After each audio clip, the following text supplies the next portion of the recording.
You reach under the sink on a gray January morning, the way you have 100 times, feeling for a couple of potatoes to fry up with the eggs. Your fingers find the bag, and something is wrong before your eyes even confirm it. The first potato gives under your thumb, soft as a dropped sponge, the skin loose and wrinkled like it belongs to something much older than a vegetable you bought a few weeks back. You pull it into the light, and there are the sprouts, pale and blind and reaching, pushing out of every eye like the thing was trying to crawl out of the sack in the dark. And then that smell rises up to meet you, sweetish and damp and faintly sour, the smell of rot getting a foothold. You tip the whole 40-pound bag out onto the counter and start sorting, and by the time you are done, more than a third of them are going in the bin. That is $15 of good grocery money.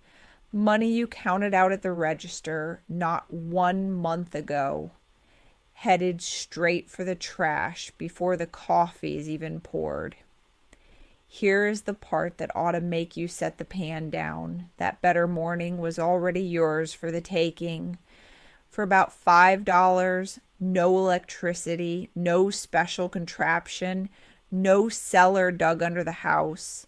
Those same potatoes could have been sitting one layer deep in a dark corner, firm and sweet and patient, waiting on you clear into spring. The fix was never far away or expensive or complicated. It was sitting quiet in a bucket in a corner, and the only thing standing between you and it was that nobody ever turned around and showed you how. So let me lift that weight off your shoulders right at the start, because none of this was your fault. Nobody ever taught you that a potato is not a dead thing, not like a can on a shelf. A potato is alive.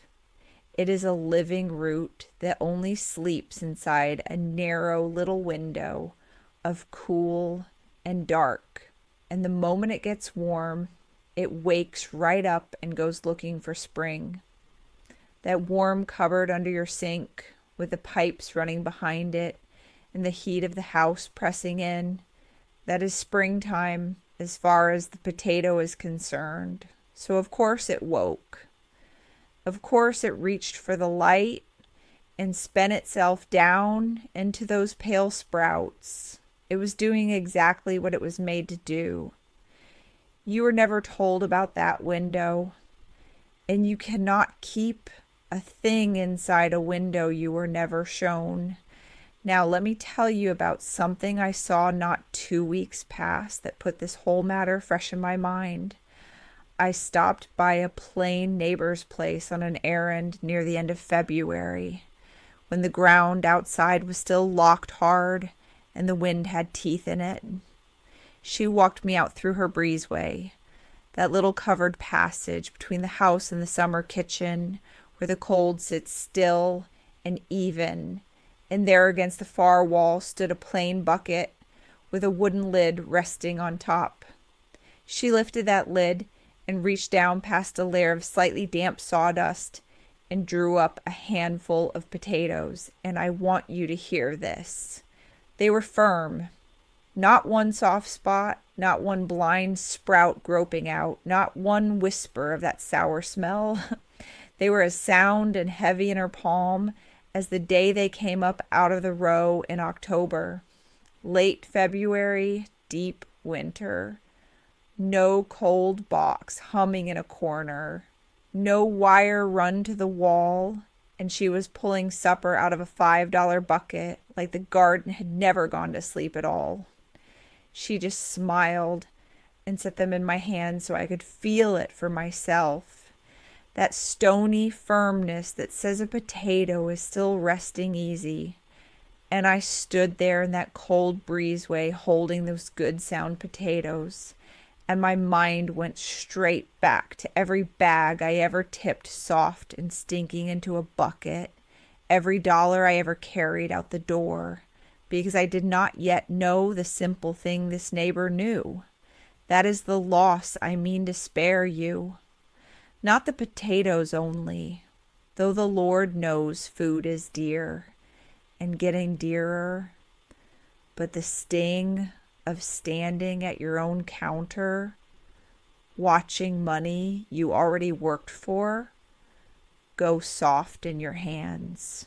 I watched all of that get carried out to the hogs in a cold January bucket, and I made up my mind that you would never have to lose a whole harvest that way again. I watched all of that get carried out to the hogs in a cold January bucket, and I made up my mind that you would never have to lose a whole harvest that way again. Forgive me for coming to my own name so late, the way a body does when her hands are busy and her heart is full. My name is Sadie, and I have put up the garden before first frost every autumn since I was 9 years old, standing on a stool beside my mother with dirt to my elbows. That is a long stretch of Novembers, and every one of them taught me something the year before had kept back. Before I show you the trick, I owe you the plain truth the way I would tell it to you across my own kitchen table. This method will not keep a potato perfect until the tulips bloom, and any woman who tells you it will is selling you something. What it does, honestly, is hold good table quality 4 to 6 months, carrying a fall harvest into late winter or the very early edge of spring. If you have a true stone cellar with thick walls and steady cold, you might stretch it 6 to 8 months, but that is the happy end, not the promise. A bucket tucked in a closet or a breezeway will land at the lower end, and you should plan on that. This is not a guarantee. It is an honest way to keep more of what you grew, and that is worth doing. So let us begin at the beginning, in the row, with a fork in the ground. When you lift your potatoes, choose a dry day if the good Lord grants you one. And here is the first hard rule that trips up nearly everyone. Do not wash them. I know how tempting it is to run them under the pump until they shine, but water on the skin is the very thing that invites mold and soft rot to move in and settle. You only want to knock off the loose, dry soil with your hand or soft brush, leaving the rest to fall away on its own.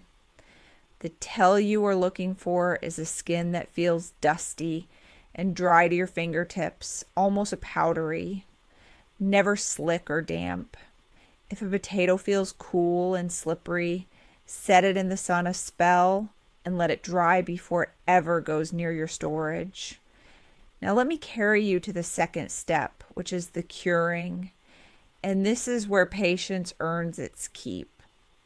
Those freshly dug potatoes need 1 to 2 weeks to rest in a dark, airy spot that sits around 50 to 60 degrees, spread out in a single layer where the air can move all around them.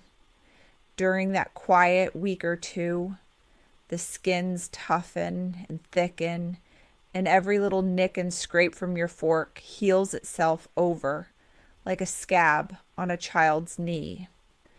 The way you know curing is finished is simple and satisfying. Take your thumbnail and press it gently against the skin. Early on, it will scrape and peel away like tissue, but a properly cured potato holds firm, and that skin will not budge under your nail. That toughened jacket is the potato's own coat against the long winter. Now let me speak of the third step, the sorting and the culling, because it matters more than folks expect. Once your potatoes are cured, sit down with a good light and go over every single one before it earns a place in storage. Set aside any tuber that is cut, bruised soft, tinged green along the skin, or showing any sign of disease. Do not store those, no matter how much it pains your thrifty heart to part with them. Use them soon in the kitchen instead, cutting away any green flesh first. I tell you this because a single flawed potato does not simply spoil alone. It weeps moisture and gives off a gas that hurries its neighbors along to rot, and one careless tuber can bring down a whole bucket while your back is turned. One bad apple, the old saying goes, and it is every bit as true of the potato. Now let me remind you what you have accomplished so far before we spend that famous $5. You have harvested with a gentle hand. You have kept the skins bone dry. You have cured them slow and sorted them honest. Once those skins have gone tough as a work glove left out in the sun, after a week or two curing at 50 to 60 degrees, you are ready for the $5 part. Once those skins have gone tough as a work glove left out in the sun, after a week or two curing at 50 to 60 degrees, you are ready for the $5 part. This is the piece folks always brace themselves for, thinking a keeping place must cost a fortune, and I tell you plainly, it does not.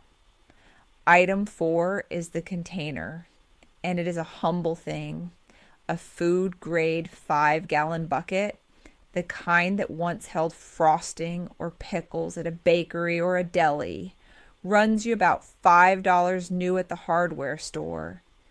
And many a time the bakery will hand you one for $1 or $2, or free if you ask kindly and buy a loaf while you're there.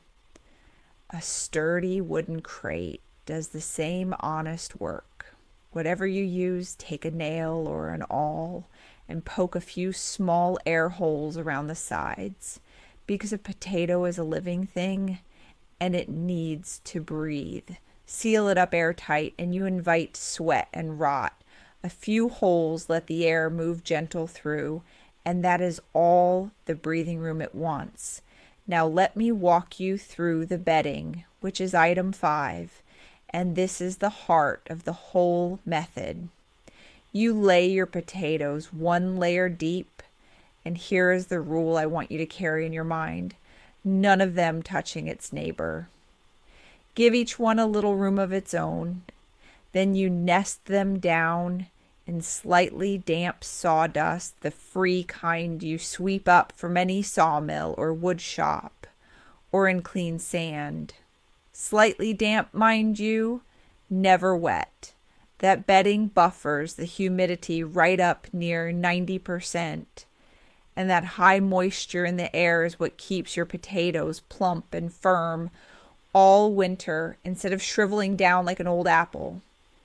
Yet because the bedding is only barely damp, the skins themselves stay dry, and dry skins do not rot. How do you know you have it right? It is the wrung cloth feel. You take up a handful and squeeze it hard in your fist, and if not one drop of water falls, that's exactly right. If it drips, spread it out and let it dry back a day.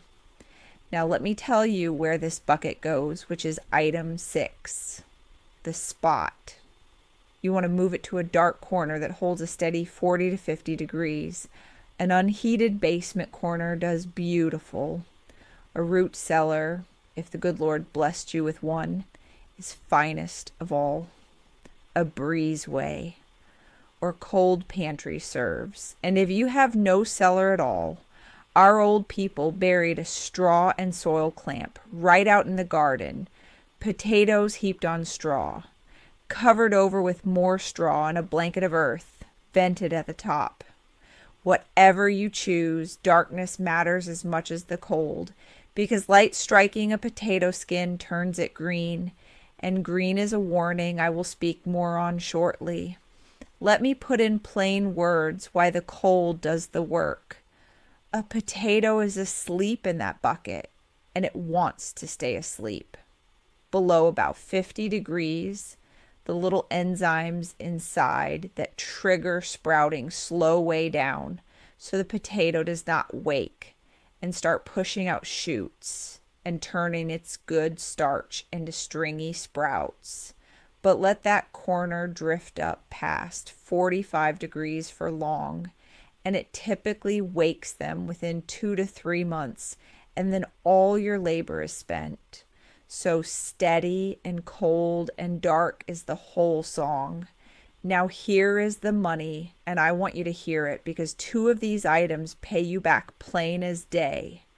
The container is about $5 one time, and with sawdust free for the asking from the sawmill, your whole rig near enough costs you a single afternoon and a handshake. Set that against the modern way. A little cold box for your potatoes running you $70 to $100 for even the plainest one. And then drawing power off the meter every single day of the year besides. This method draws none, not a penny of power ever. $5 once against $100 and a bill that never stops. That is the frugal heart of it, and it has fed families in this county for 200 years. Now the bucket rests in its dark, steady corner between 40 and 50 degrees, and all your work shrinks down to one small habit each week. Now the bucket rests in its dark, steady corner between 40 and 50 degrees, and all your work shrinks down to one small habit each week. Item 7 is that habit, and it matters more than any clever thing I've shown you. Once a week, you carry a lamp down to that corner and you look. You run your hand gently through the top layer, and you lift a few, and you turn them. You're hunting for one thing above all, a potato going soft, a potato pushing out a pale sprout. When you find it, you pull it that very minute. You do not leave it for tomorrow. One rotting tuber is not a small thing, for it breathes out moisture and a ripening gas, and that gas and that damp spread rot faster than anything else in the bucket. Pull the one, and you save the many. That is the whole secret of item 7. A few quiet minutes with a lamp, week after week. Item 8 is the freezing line, and it is the one that catches the careless. Your spot must stay above 28 to 29 degrees all winter long. Let it drop below that, and the flesh inside freezes. And when it thaws, it turns soft and oddly sweet and darkened in the middle, no good for the table. So in a hard, cold snap, when the wind sits bitter for days, you go and you check. A buried straw and soil clamp especially wants watching, for the frost drives deep. Keep that corner just above freezing and the texture holds true. Now let me give you item 9, the payoff line, the reason for all of it. Potatoes carried in table quality from the fall harvest clear into late winter, into the first green of spring, and not one drop of electricity spent to do it. A $5 bucket, a little damp sawdust, a dark and steady corner, and your own weekly eye. Think a moment on the money. That bucket runs you about $5, or nothing at all if a bakery hands you one. Set that against a little cold box that would cost you $70 or $100, and then draw power every hour of every day through the winter. Ours draws none. The bucket does the same work the old way, the plain way. I want to hear from you now. Go and find the coldest corner of your own home and tell me in the comments what it settles to on a bitter January night and where your bucket would sit. I read them, and I will help you puzzle it out. Next time I will show you the carrots and the beets packed down in damp sand in their own crate kept crisp and sweet through the same long winter, the natural next step once your potatoes are put by. So brush off the soil, cure the skins, layer them loose, and check them every week. That is a plain life and a full pantry. A $5 bucket carrying you and yours clear from the fall harvest into the green of spring.